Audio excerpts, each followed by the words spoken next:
সাবেক প্রধানমন্ত্রী শেখ হাসিনাকে ফেরাতে ভারতের সঙ্গে যোগাযোগের জন্য প্রয়োজনীয় উদ্যোগ নিতে পররাষ্ট্র মন্ত্রণালয়কে চিঠি দেওয়া হয়েছে, জানিয়েছেন স্বরাষ্ট্র উপদেষ্টা lieutenant general of Jahangir Alam Chowdhury.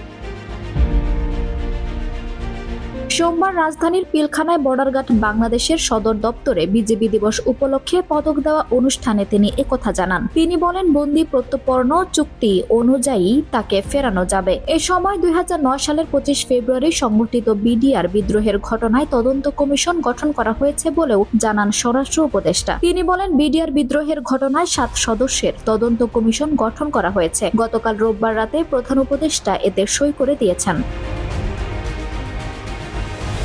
সীমান্তে রোহিঙ্গা অনুপ্রবেশ ঠেকাতে আমাদের নীতিগত অবস্থানের কোনো পরিবর্তন আসেনি জানিয়ে উপদেষ্টা বলেন, রোহিঙ্গাদের কোনো অবস্থাতেই প্রবেশ করতে দেব না। যারা অসুস্থ শুধু তারাই মানবিক দিকে বিবেচনায় আশ্রয় পাচ্ছেন। পররাষ্ট্র উপদেষ্টা 2 মাসের মধ্যে 60,000 রোহিঙ্গা প্রবেশের যে কথা বলেছেন সেটি ছিল স্লিপ অফ টাং। 2 মাসে নয়, গত 1.5 থেকে 2 বছরের মধ্যে 60,000 প্রবেশ করেছে।